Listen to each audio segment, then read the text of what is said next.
Good day, everyone. So this is Dr. Chahra Beloufa from the Arab Open University. I'm an assistant professor of English language and literature. I'm glad to be here today, invited by the BBELT 2025. And my topic today is going to be on AI and discussing this interesting topic, which is trendy this year's. Particularly, I'm interested in how AI is influencing thinking, particularly critical thinking. So, session is entitled "Is AI Making You Stupid?" So, in a way, inquiring is over relying on AI, particularly homework automation. That is, when students now are over relying on directly going to whenever having a homework, going to generative AI, going to ChatGPT, for example, seeking help. So, is it killing their critical thinking or not? So, we're going to explore certain questions and how AI is helpful sometimes, how it's not, and considering positives and negatives. Now, here, particularly, I'm interested in homework. So, why homework in particular? Homework, it requires usually to write. That's the, let's say, our old, don't want to say old, but ancient or usual understanding of the homework. It takes us time and efforts to write. Usually teachers would ask us to write, to do our homework, so doing homework, to write, whether to rewrite certain part, to summarize. If it's mathematics, well, here it depends on the subject as well. If it's an English, if it's an analysis, so it depends on the task itself. So if you cannot write well, here I quote from George Orwell, as he said, you cannot think well. So writing, it's the starting point of thinking. And if you cannot think well, then others will do their thinking for them. So that's, imagine if it's the case of AI, then it's dangerous. So would generative AI or AI tools would do our thinking for us? Now, what would happen? So that would be really dangerous considering that in this case. So particularly that in considering it's a machine. This is, we're speaking about robots. These are data, but of course they are, don't want to talk about details, how generative AI, what is it in details and so on, because of course they are fed with data by humans. So these are by humans made, but and then they become they process data, and the data becomes when, of course, when we seek a task, they provide the answer directly based on the data being fed to them. Now, the rise of AI in education, now it's not only from grammar, checking just mistakes, for example, grammar mistakes. But now, what is dangerous is there are some tools that automate fully generated essays. So there are some websites that exist nowadays. You have you write just the prompt, and even sometimes they give you like, what kind of essay do you want, like what kind of topic do you would like, a literature review, you would like a critical analysis, and then you choose the words. If you would like 1,000, between 1,000, 2,000, and so on, and they can write it for you just. So this is really dangerous. Now imagine a student without thinking, without doing the least effort, without note taking, without making research, they would get the complete essay ready just in one click. Now, this increasing reliance on homework completion, so is it replacing that is leading to the replacement of thinking, or is it going to enhance it? Now, in which case, that's the question here, in which case it will enhance it. Now, here it depends on how it's going to be used, how teachers are going to direct students, how they are going to use it. But I think this point is very challenging here on how to, we're going to discuss it in one after, in one of the next points. Now, let me take you to the, like formally, how it looked, homework, how it looked like, how the scene, that scene, how students performed their homework, and so on. So this is usually at the time, well, let's say 3 years before AI, we would expect students to go to the library with their friends, take notes, open their books. They would travel probably to get some other resources. They would use sticky notes that would be nice in their books, highlighters, well, different colors, and that would be nice. So taking notes, these notes, and developing, so at the same time, developing a multitude of skills, writing, brainstorming, developing vocabulary, and even checking dictionaries. So dictionaries, that's something also, that's another topic. So now we're forgetting about them, checking dictionaries. Now, who is using a dictionary? I think they are being neglected, and that's also a very nice topic to discuss. Now, the scene now today, that's the reality. So no more libraries, and instead, students are visiting more websites, AI homework helpers. So how ace your assignment? Like for example, here I have selected some. So how, for example, here we have smart AI tutor, AI homework helper, all subjects. Here you have science, English, mathematics, for example, AI homework helper, assignments with Oddity AI. So all of them. And of course, these tools, well, you have to buy they are paid usually.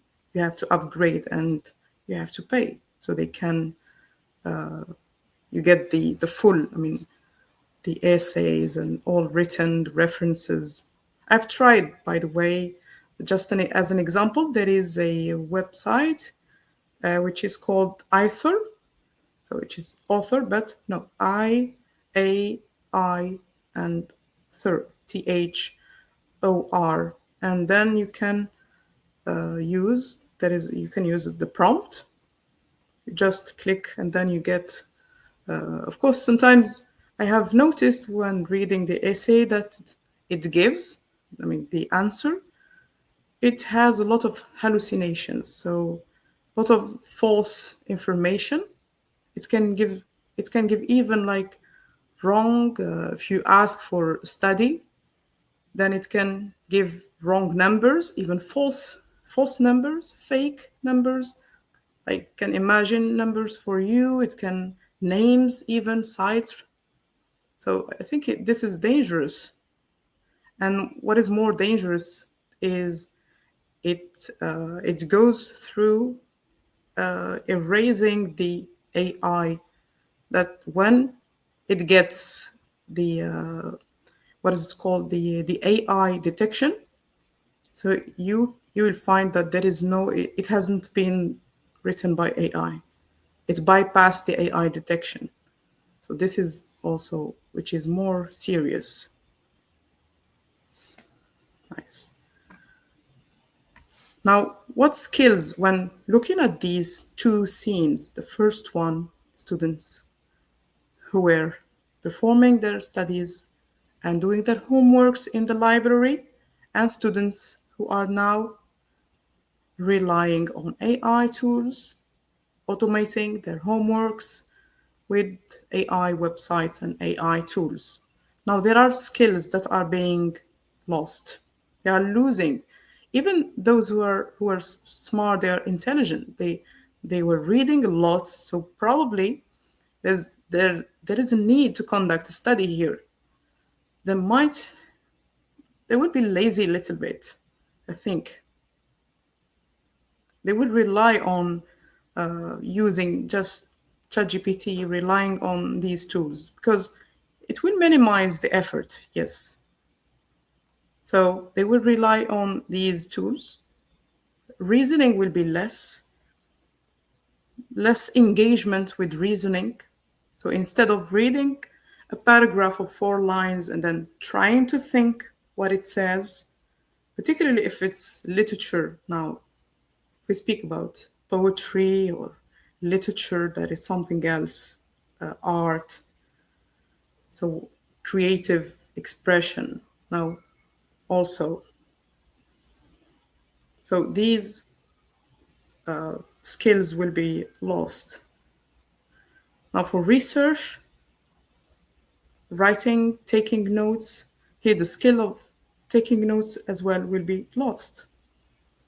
And for memory as well, students will not be able to retain words, to memorize words, as they will just rely on typing, the giving directives or the prompt to ChatGPT or Claude or Copilot. So these generative or DeepSeek, the new one, free version, and they can get the answer automatically.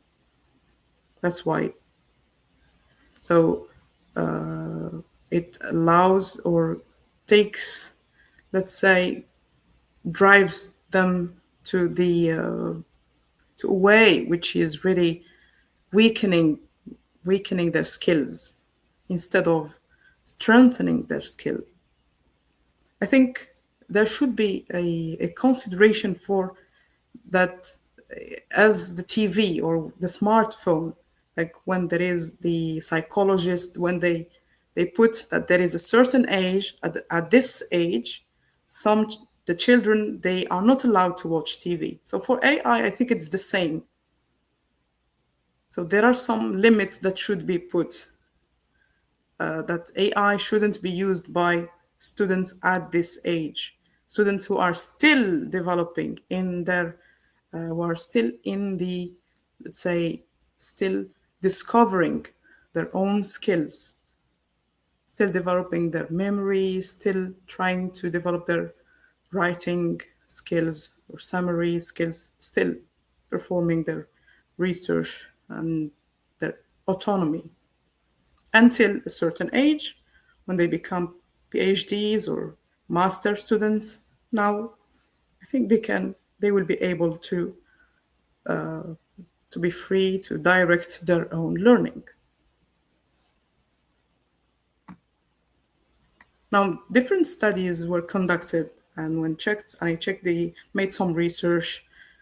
Different papers were published on that topic.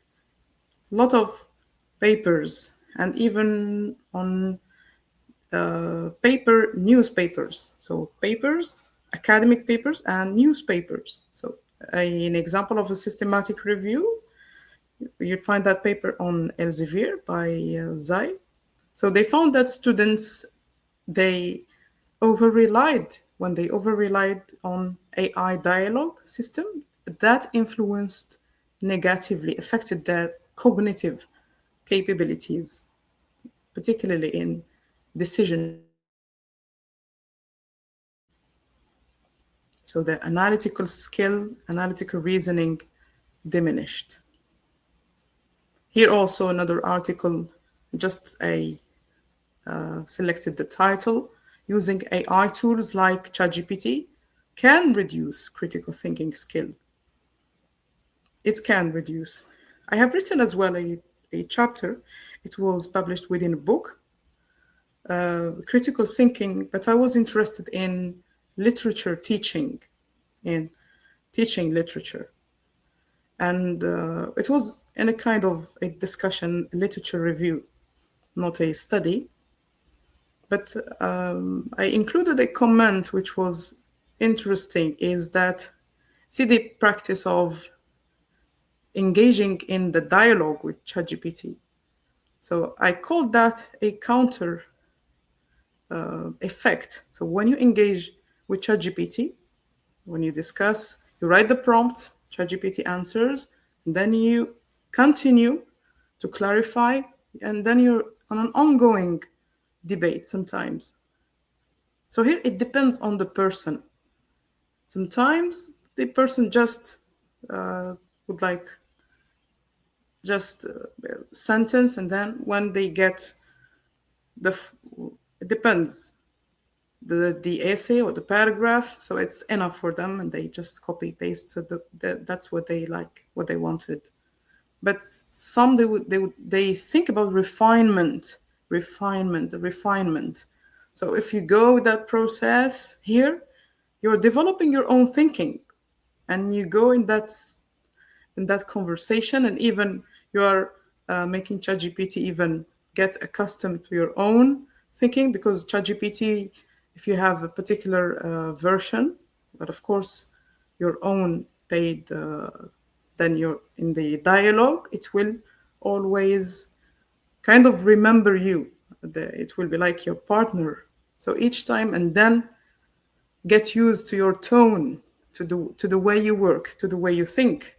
So the next time you will use a prompt, well, sometimes I call ChatGPT he, even like treat him like a person. So it would recall how you deal. So you would get the answer that you expect. But sometimes you need to, like, it's really tiring. You need to repeat. You need to get, because it hallucinates. No, it doesn't give you the answer you would like. So here here it's interesting. Then here the AI is stupid in that case, and you're the one that is correcting, and you're directing. So at the end you will get what you want in that case. And that's really interesting. Now that creates automation and getting the essay done, written by these AI tools. That is creating a dilemma. Now, who can spot this content? Now, that is creating a problem for teachers. Now, when assessing, of course, a homework, and then that would sound perfect, an essay automated. So, for a lot of institutions, that would cause a problem, particularly those who do not imagine a Turnitin, those who do not have plagiarism detection tools, like in some countries that needs, and even I think the beginning, there were some studies, and even they said like Turnitin couldn't, and I think they have upgraded, and they have included the AI option to detect AI.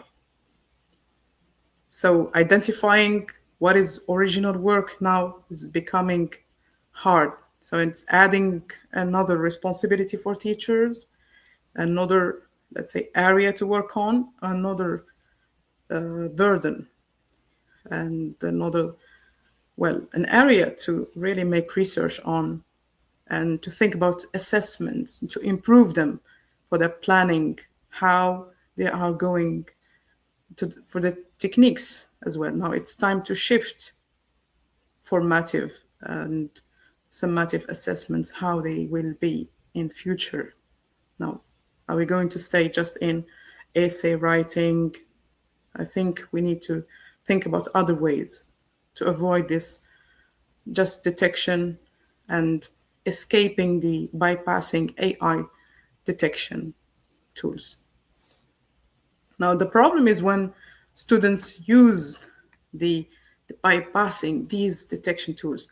So you see, it's really critical. They have invented AI, students use AI that is facilitating homeworks and the life of, well, all workers and in different fields.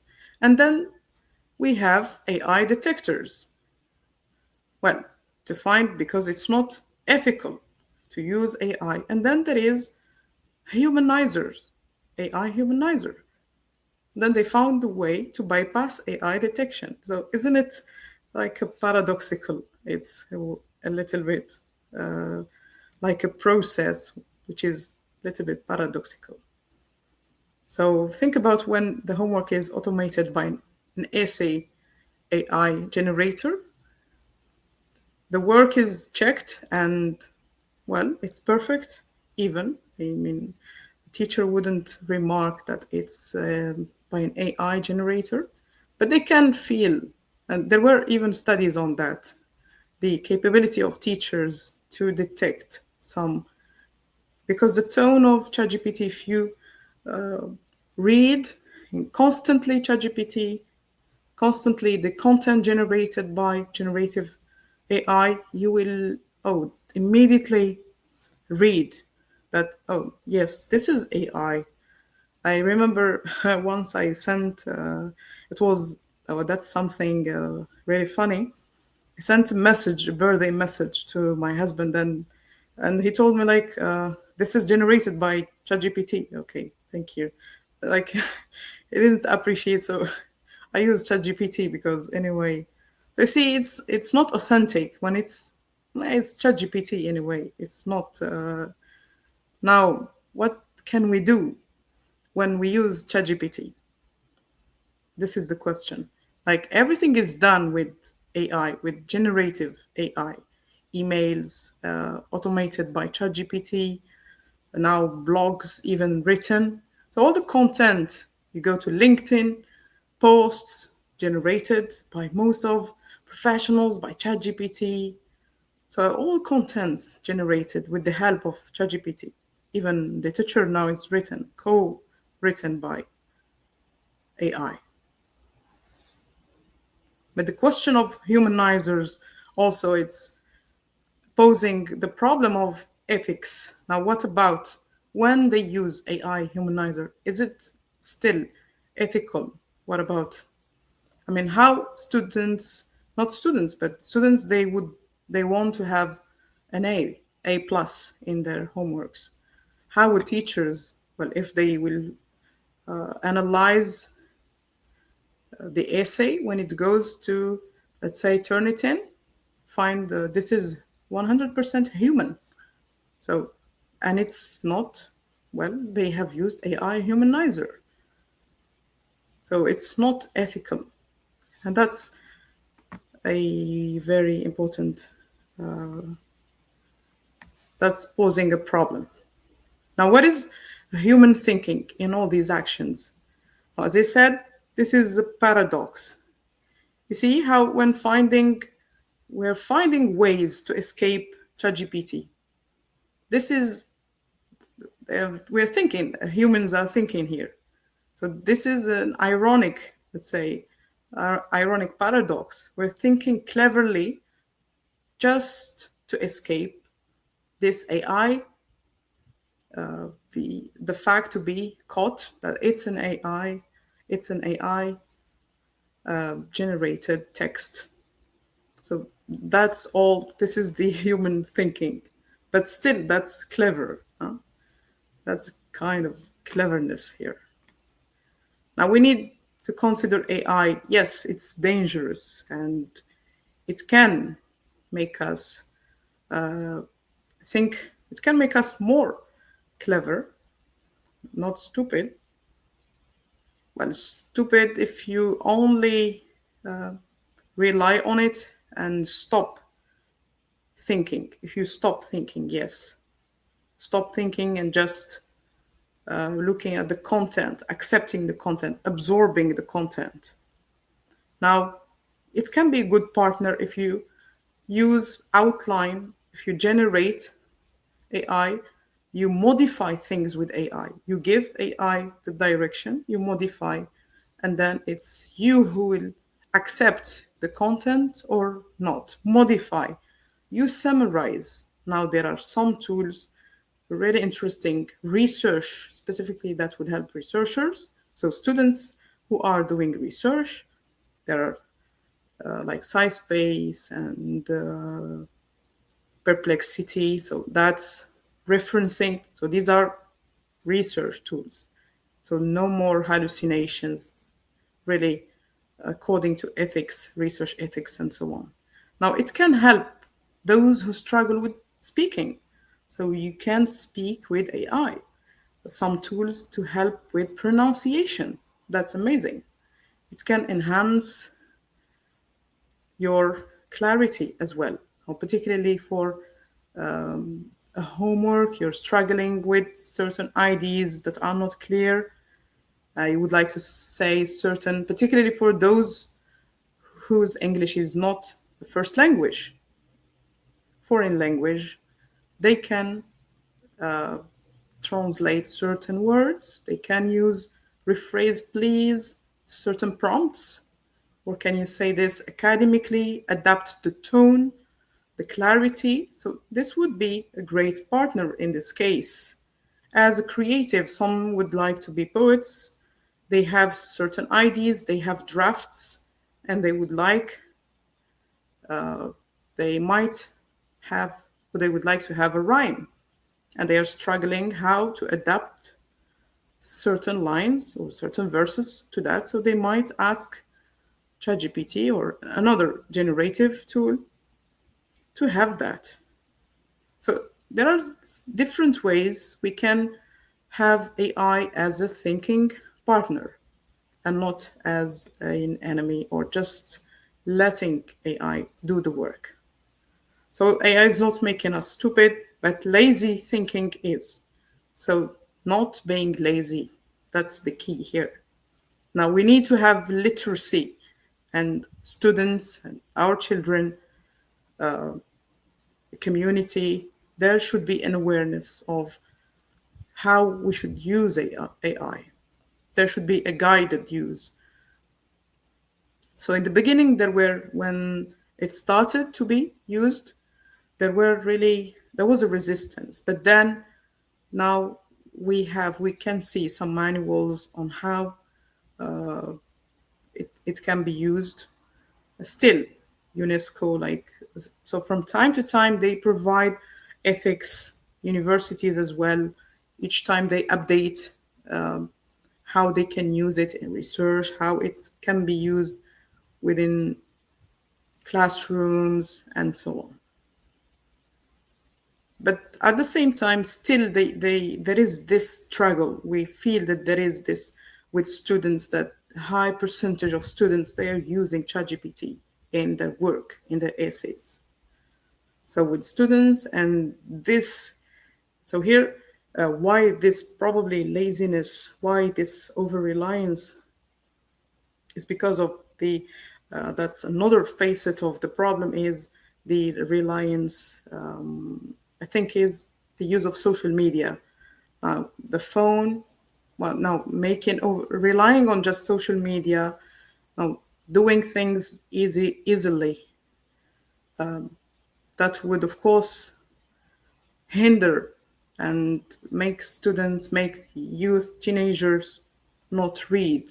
And that is contributing now, in addition to AI, and that would contribute to that. That would contribute to the problem, making it worse. So we need to balance the two, find an approach on how to create an awareness on both.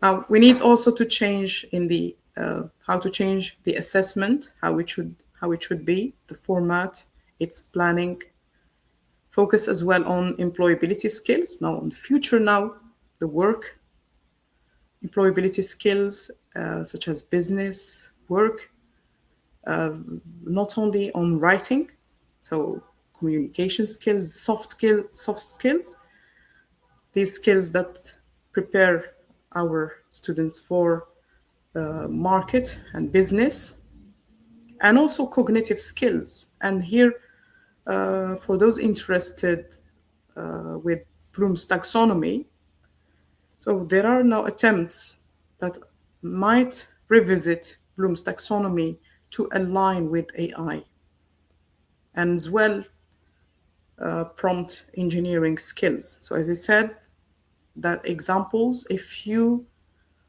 go or if you're engaging with AI with an ongoing debate or a discussion, ChatGPT, you can develop your own, you will find yourself developing your own discussion, I would say curiosity.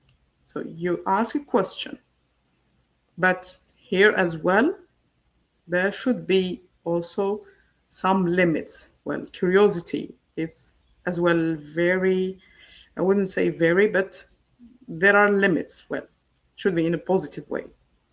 I've seen once a post in LinkedIn, someone sharing that a teenager, well, a screenshot of a discussion of a teenager with ChatGPT that they can, whatever they ask, they can give them. So the kind of information. So even that is really open, this is also a negative, the negative side. So really it's positive, and sometimes we there are some negatives. So we need to use it. That's why we have to focus on creating awareness, like really focus on creating that awareness, big self-awareness, and how to use it. Now, all these skills, yeah, we need not just to focus on facts, learning facts, but to train our minds. That's why thinking, we are humans, and that's a human ability. So we're not only facts, we can find facts everywhere, online, Google, now browsers, in books, search, but what makes us human is our ability to think. We are we are humans. We are able to think, and we deduce ideas. You can be a philosopher. You can have new concepts, and so on. You can think. You can process certain information.